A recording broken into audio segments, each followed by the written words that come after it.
Brahmanandam Paramasukadham Kevalam Jnanamurtim Dvandvatitam Gagana Sadrusham Tattvamasyadilaksham Ekam Nityam Vimalamachalam Sarvadhi Sakshi Bhutam Bhavatitam Trigunarahitam Satgurum Tam Namami. Om.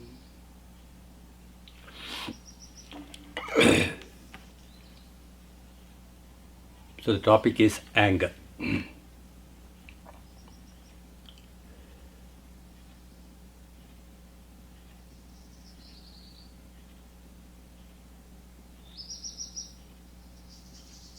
Irrespective of the words that are being used to describe, boy is very short-tempered, is full of anger in him. Forget about all those words. What actually is anger?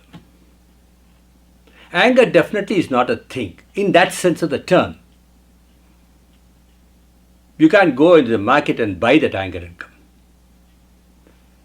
Nor is there somebody who is going to purchase the anger from you and you can sell it. Anger in that sense of the term is not a thing.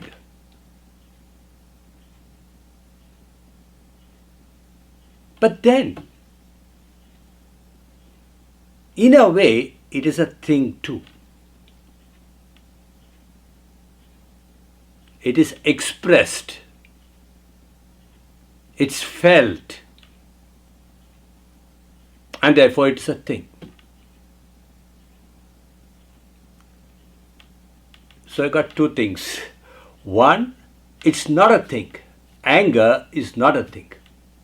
And the other understanding is anger is a thing which we give, want to express, and the other refuses to take it. This anger, because it is a thing, you can say it's an effect. There may be a defect, or we are not bothered about that, but it's an effect. It is a karyam. It is an effect. And any effect calls for a cause. So, only when there is a cause, there can be an effect. If the cause is not there, the effect is not going to be there. Where the effect is, there the cause must be. In whichever field, in other words, kshetra, the field, anger is, in that same field, the cause for anger also should be there.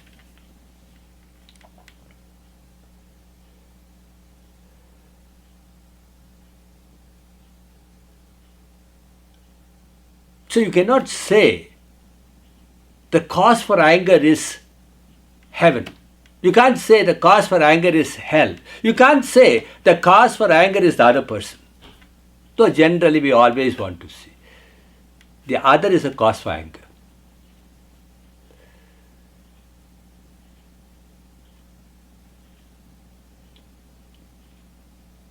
No, Swamiji, I understand. The other is not the cause for anger. I am the cause for anger. Anger is there so much inside me. You have to bring out that anger. So everybody wants to help the other bring out that anger. And then after some time the anger will go. That's what we hope. And then you discover what? It's a big limitless fund, Something like, a nice spring of water. The more and more you draw, at least that might come to an end, all right. But here anger is not good. So therefore, I can't say anger is there in me. I can't say anger is coming from outside.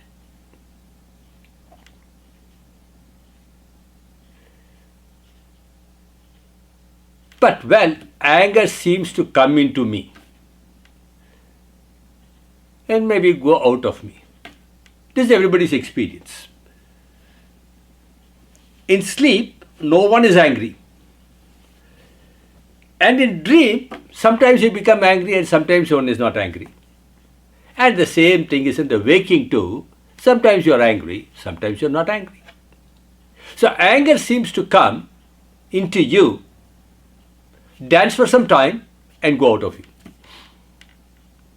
This anger which comes into you, don't bother about all those things, small things. We are trying to look into what anger is, and maybe in the process of looking into what anger is, maybe I grow out of anger. So let's look into that, and then afterwards we'll come back to this topic. So therefore, anger is there in me. Where is this anger in me? Is it in the belly? Is it in the heart? Where exactly is it anger? Oh, anger is in the mind. Is it there in the mind?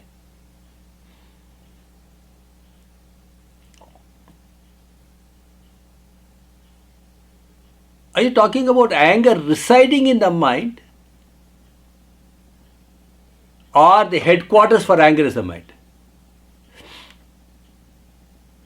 If anger were to be residing in the mind, it should be there all the time. So I can't say anger is there in me, in the mind, all the time. Well, it manifests through the mind, all right, accepted, everybody sees that. And we also say, I gave him a piece of my mind. So you're one piece less than. So keep on giving some pieces. Afterwards, I tell you, there'll be no mind left behind. Anyhow, let's not bother about it. So therefore, anger manifests in the mind. And what is the mind? Mind is nothing but thought flow. If anger were to be there in the mind, in the thought, then there should be no other thought. But unfortunately, we find varieties of thoughts there. Anger also happens to be one of the thoughts. One kind of thought, one sort of thought, one type of thought, you call it anger.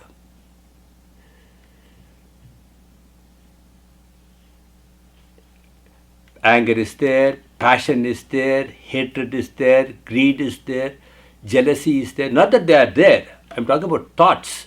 Thoughts in the form of anger. Thoughts could be in the form of passion, greed, hatred, jealousy. So if they are there inside, the other should not be. So I can't say the thought of anger is there in me, I can't say. I can't also say the thought of anger is there in the mind, because in the mind if anger is there, no other thing should be there. The same mind out of which anger came out, now has got regret. Cheh, I should not have expressed this anger. Or the fellow can also say, cheh, I should not have expressed, I should have punched that fellow.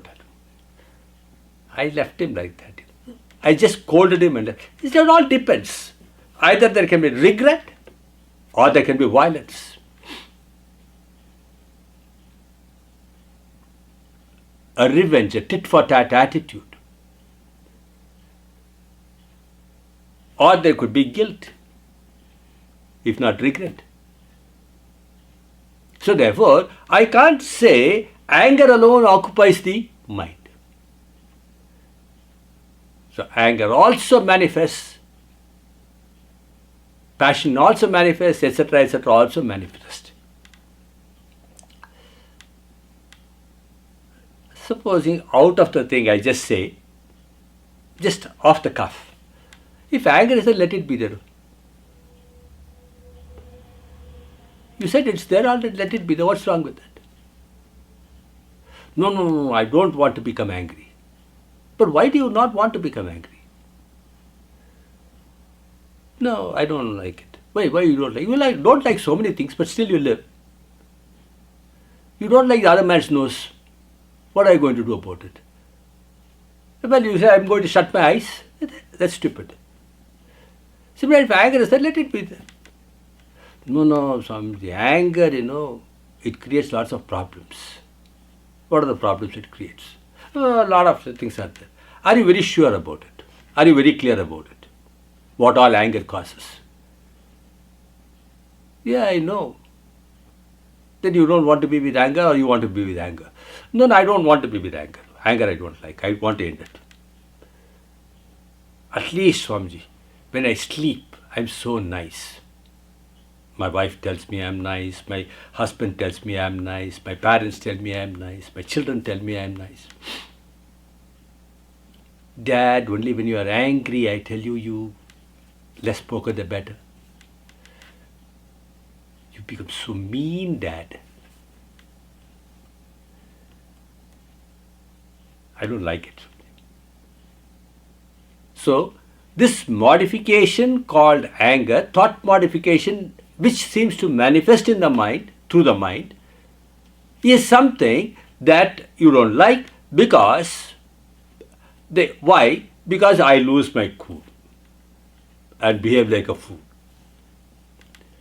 So therefore I don't want this anger. Very good. Anger you don't want. And despite not wanting it, it manifests. It's not that all the time it is there. It is not an essential part of you. Anger is not an essential part of you. Then you can do something about it. If there's a need. If it is an essential part of you, you can't do anything about it. If it is you, you can't do anything about it. If it is an effect, you can do something about it. So, anger is an effect. Being an effect, it is other than me. And being something that is other than me comes and goes, can be handled. Fine. What is this blessed anger? When does this anger manifest? Anger is seemingly a thought modification, all right. But when does it manifest? Only when I like a thing, I can become angry. No, Swamiji, when I dislike a thing also I become angry. Well, dislike is also another form of like only. Like placed in an opposite way is called dislike. That's why you crave to get rid of the thing. Just as you crave for getting a thing, you crave to get rid of a thing. The liking is there. So, you like something and then somewhere down the road something happens, you become angry. Let's not bother about what happens. Something happens as a result of which you become angry. Is there any connection between your like and anger, or is it they are not all connected? Is it that your like is of one order and your anger is of another order? Is there any connection between that? Invariably, you will see as much as you like a thing, so much you can possibly become angry. Your anger is directly proportional to, if not inversely proportional to, directly proportional to the like. Whether you express it out or not, that doesn't matter, but it should be directly proportional to the like. If you like something very much, and that something that you like so much, if it is not done, you become angry. You like something, you're desperate for a thing. Somebody comes in between, you become angry. So therefore, your anger is directly proportional to your like. As much as you are desperate, so much you can possibly become angry. Now supposing there's something lying down yonder, a small pebble on the road. The other guy, he just tramples that, he just kicks it. A small pebble.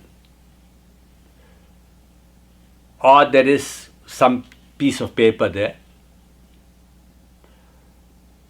and somebody comes and takes it. It's not a big problem. It doesn't really matter. It doesn't really affect you.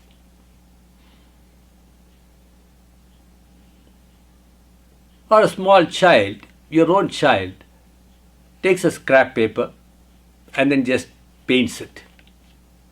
Or uses the crayons and then plays with it. That's not a big deal. In fact, you buy some paper and give it.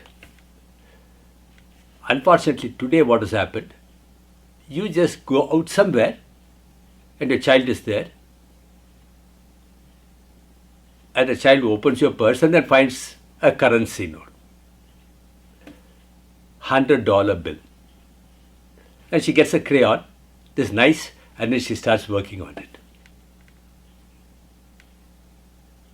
According to the child, the paper is just a paper. And then, when you become angry, come there and then see the whole thing and then you become angry. The child can't understand, why is dad becoming angry? Why is dad behaving crazy? Big paper, when I take all this and do all this, he doesn't become angry. On a small piece of paper, I did something. He becomes angry. The child does not find any reason why you should become angry, and you don't find any reason why you should not become angry. So therefore, your response pattern to something that you very much like, that you very much cherish, that very much want it, value it, your response pattern, one sort of response pattern is anger.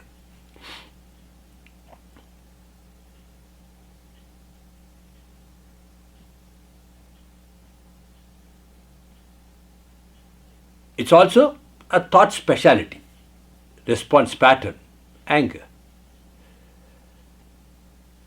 But then why did you become angry and why did the child not become angry?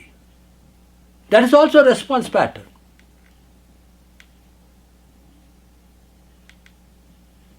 The child was appreciating the whole thing and your blood was boiling, I tell you. And you talk so many things that the child can't understand. Why?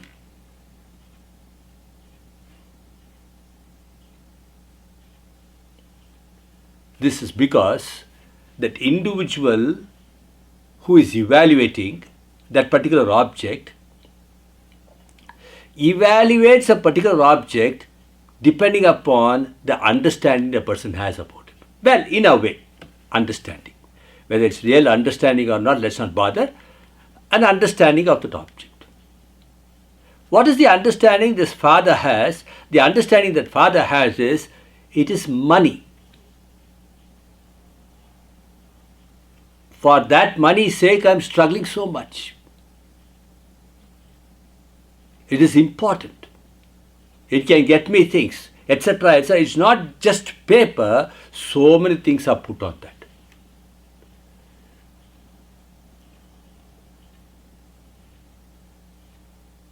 Whereas maybe the child, when it saw the paper, maybe, I don't know, it saw the paper, this is not that good paper.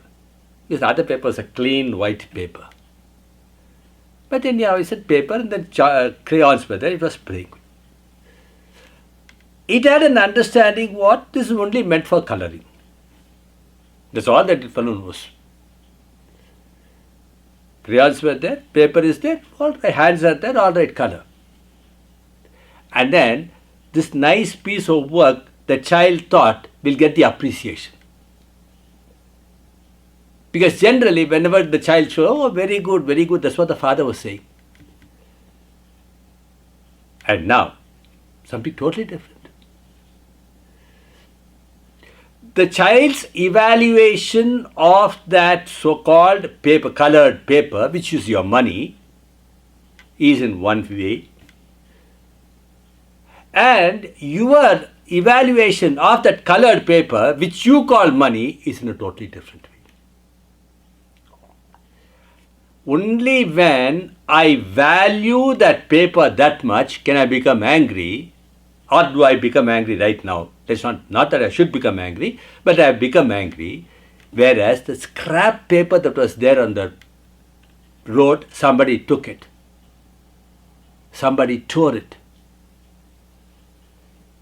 You didn't have any problems. That pebble which has fallen there, somebody trampled on that, kicked it, you didn't have any problem. Unfortunately, what has happened? This precious stone from maybe your ring fell. Somebody kicked it. There, the kicking is the same. Well, we are talking about how, with what force he kicked and then with what intent. We are not bothered about all those things. Whether he lovingly kicked it or whether we are not bothered about all those things. There also it was kicked. Here also it is kicked. That was also a stone. This is also a stone. But this is a precious stone. So therefore, when one evaluates a thing as valuable,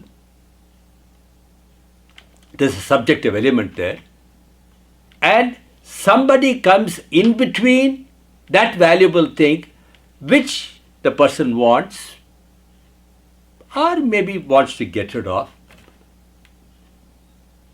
the response pattern to the stimulus is called anger.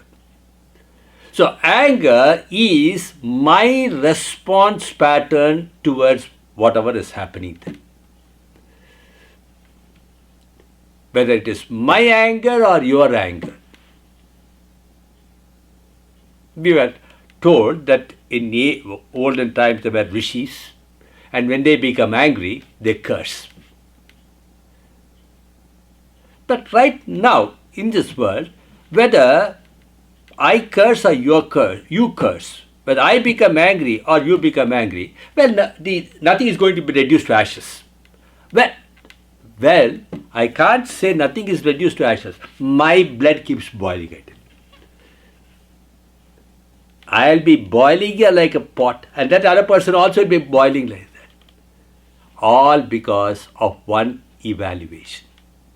And this is my response to that stimulus that is there. All right, I am angry. Why do I express this anger? Is it I want to communicate something and therefore I am expressing it? Or something happens and then there's this expression. If it is your response pattern, what is it you want to achieve through this response pattern? Any response on your part is an action.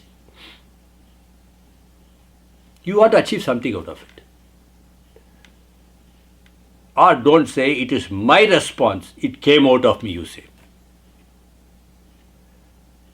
If it came out of you, anger came out of me, then it's going to be a big problem. Anything can come out of you, anytime. And therefore, to control you, you require somebody else, another controller. Like, to control the fan, you require a regulator. And to control the systems there, you have got the alarm system there in the house. Similarly, to control you, you require somebody else. I am a conscious entity. I can carry all the transactions. So if this anger comes out, let it be a conscious, deliberate exercise, if you want. But don't say just comes out. No, but Swamiji, it just comes out like that. Nothing can just like that come. Nothing can just like that go. Behind every effect, there's a definite cause. No, accidentally it came out of me. Why only you? Why not the other person? Is the anger an accidental expression or is it a deliberate expression? When you see, it is your way of expressing, of your way of responding to a stimulus. It's your way of, in a way you can say, reacting to an incident that's happened.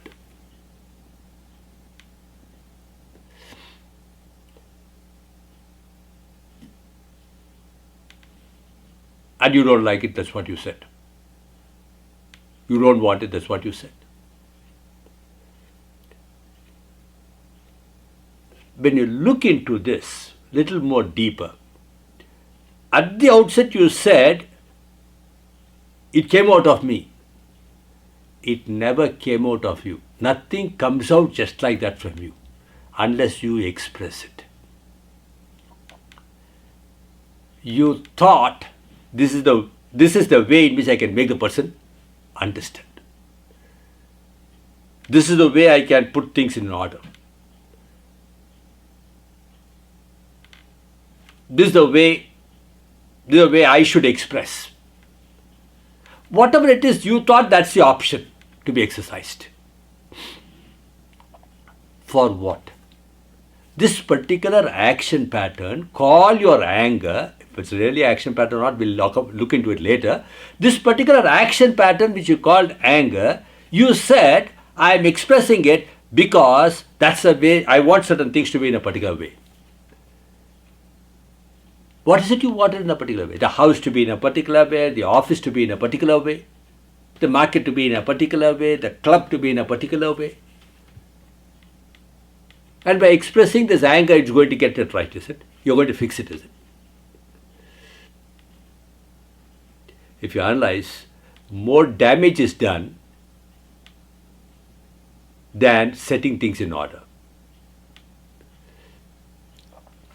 Okay, so therefore, though it is not a way out, it is not an option, today I feel it is an option.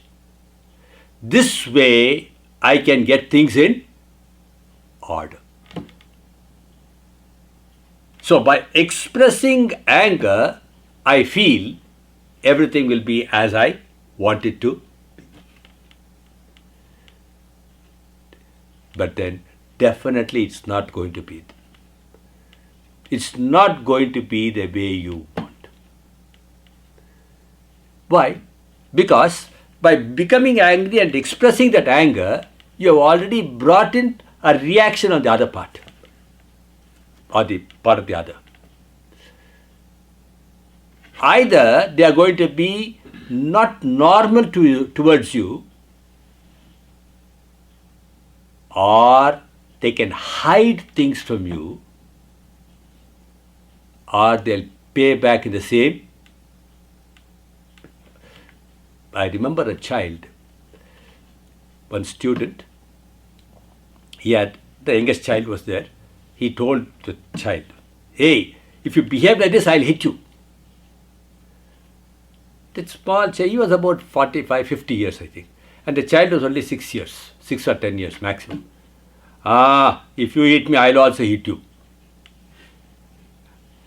This man was saying, Swamiji, I could not but laugh and laugh and laugh. So I told him, had you not said I'll hit you, you should not have said that. Then after I was speaking to the child, then the child said, no, Swamiji, Dad thinks he's the only person, smart person. I can also be smarter. So I think by expressing this anger, I can get things done. In fact, I don't get the things done. Forget about things being done outside. things being done in the mind also will get spoiled. Then why am I expressing it? Because this is the way it should be. Which is the way things should be? Who is to decide? Everything you decide, is it? You are the sole boss of the whole thing, is it? This is the way it should be. Yeah, I like it this way, all right, fine. Why you like it? Maybe you can give me some reasons. I like it. All right, just as you're giving me reasons, why don't you give the reasons to another person? Where's the need for expression of anger? And when this anger comes out, then it spoils the whole thing. Okay, let's not bother about it. Anger comes out. Why does it come? Because you have built it up. The conclusion, this is the way things should be. And then you're watching, every time an action is done exact opposite, your blood pressure goes up, and then up and up and up and up, and finally, then afterwards.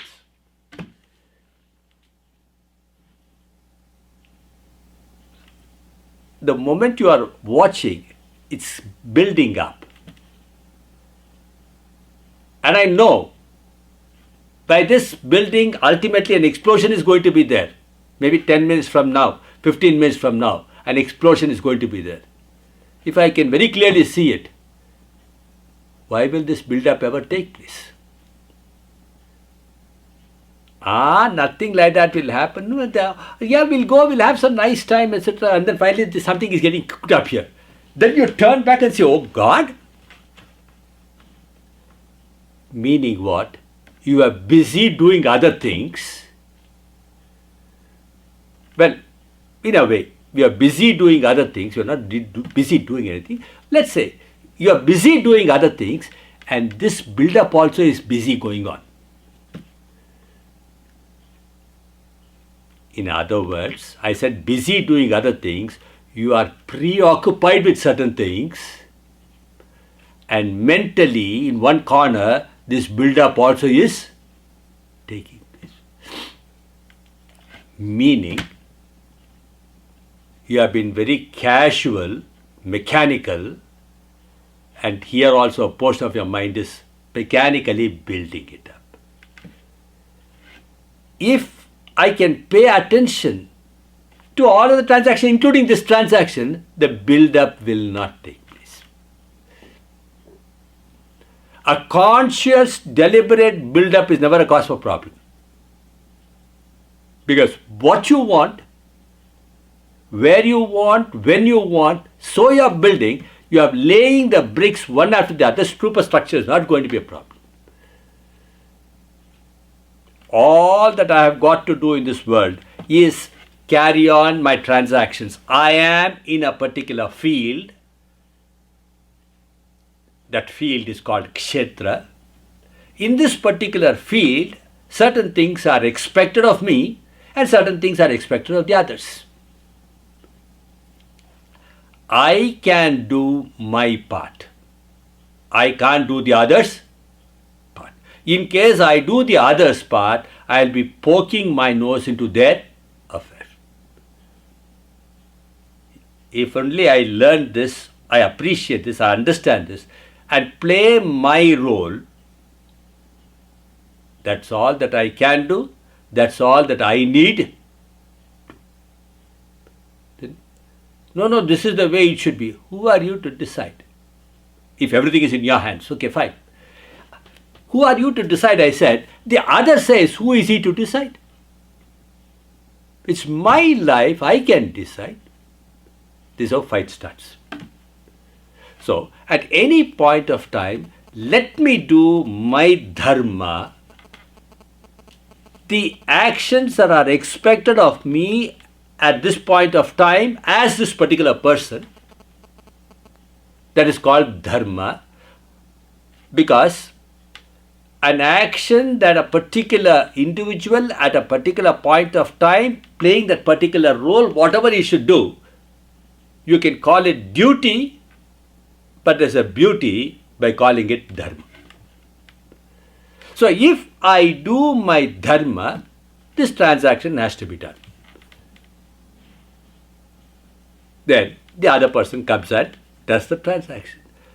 If there's something together we have to do, we can come together, discuss. Even there, all that I can do is I can do my part. I can play my part. I can't do anything more.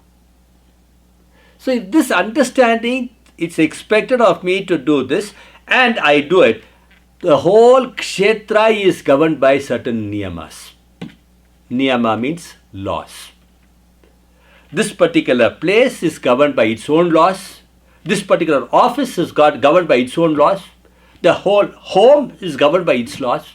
So every place or every field is governed by certain laws. All that I as an individual should do is, I should see whether I am bringing about a disharmony to the laws or I am just playing my law and playing my role according to the law. If I am playing my role and executing the tasks according to the law, then at least anger should not be there.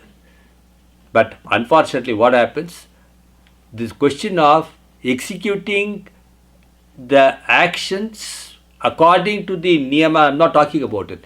This is the way it should be. This is the result. I want the result. This is how it should be. So therefore, anger comes because of this expectation. This is the way it should be. That's the way it should not be. And conclusion. Conclusions about an action. Conclusions about a result of an action. Conclusions about oneself. Conclusions about the other. All these conclusions can trigger anger. If those conclusions are not there, then anger cannot be there. In sleep, no such conclusions are there. Therefore, anger is not there. And supposing you are a student you are a student of Brahma Vidya, and then you are told somewhere you come to know about in the Gita, in the second chapter, how a wise person is. And the wise person is called Sthita Prajna. What are the characteristics of the Sthita Prajna? What are the characteristics of a wise person? And then the one who does not become angry, etc., etc., etc. And you try to become that. Unfortunately, in the waking moments, you don't become that. You are so vexed with yourself. And then, unfortunately, there was a little bit of a thing. You woke up, but you are not completely awake. You got into a dream. In the waking, I wanted to be a wise person. I couldn't be a wise person. In sleep, anyhow, it doesn't rise. The thought doesn't rise. And now you are in dream. In dream, you are a wise person sitting under a tree in deep meditation. So many things are happening around. It's okay, fine. Don't become angry. What is there to become angry, etc., etc.? Nice dream. And then you wake up and you become again angry. In dream, you are not angry. Why? In sleep, of course, the thought never came. In dream, there were things around, but you related to them totally differently. And when you wake up, you totally relate to yourself differently. This way also you can see. In Hindi, they always say, nice, aise bhi ho sakta hai. It can be seen this way also. So, if the option is very clear, another option is very clear, I don't blow the roof. Unfortunately, everything is gone. That's what I think. And then I become angry. So, to act is given to me, if I can understand that very well. Anger is a reaction. To react is really not going to solve the problem, and then that reaction also will take place only when the mind is taken for a ride. if I am busy performing actions, I can never become angry. A mind that is acting, I'm not talking about cinema acting at all. The mind that is acting cannot be reacting. And a mind that is reacting cannot be acting. Something like the person who is sitting cannot be standing. And the one who is standing cannot be sitting. Having stood, you can sit. Having sat, you can stand. Unfortunately, standing you cannot be sitting, and sitting you cannot be standing. So if I am busy in this world acting, this is the field given to me. Expression of choices, conscious, deliberate expression of choice is indeed what is called as action. If I am busy acting, and then understand everything is governed by laws, what should happen will happen. I don't have any control over it. Only thing is to see what should be expressed, that choice is given to me, and to respond to that is also given to me. If I am consciously, deliberately looking into the whole thing, I will respond in the way I should respond, not in the way I should not respond, until at last what happens? After some time I get caught up in regrets and guilt. I am not bothered about what the other wanted. So far as what I want, I will act that way. So I want to act and never react. But today something happens, something is snapped, and then I react and then get caught up in regrets and guilt. So therefore, the mind which learns to appreciate this, anger is not a way out, and anger, I am the author of it, and I am the author of that anger as a result of this build-up which is mechanically taking place or is taking place in the background. All these things, when I don't have an understanding, then anger takes me for a ride. If I can very clearly see I am the author of the anger, and that anger is because of a faulty evaluation, and that anger itself is a reaction, and I think that anger is going to be a way out. Because of these misunderstandings around anger, anger comes out. Sometimes maybe because of habit that anger might come out. But then that anger which has come out of as a habit is not a product of misunderstanding. So habits can be dealt with from a totally different level. But if this understanding is there, I need not be angry. Even without being angry, all things can be nicely, decently expressed, effectively expressed. And that anger is only because of a certain helplessness within. And that helplessness is also because of a faulty evaluation about oneself and the other and the situation.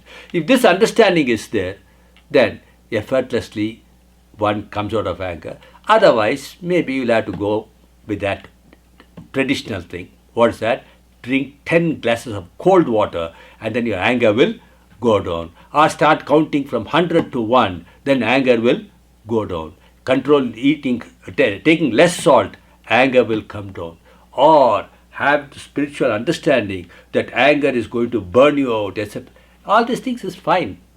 But then if this understanding is there, then that understanding resolves the problem of anger.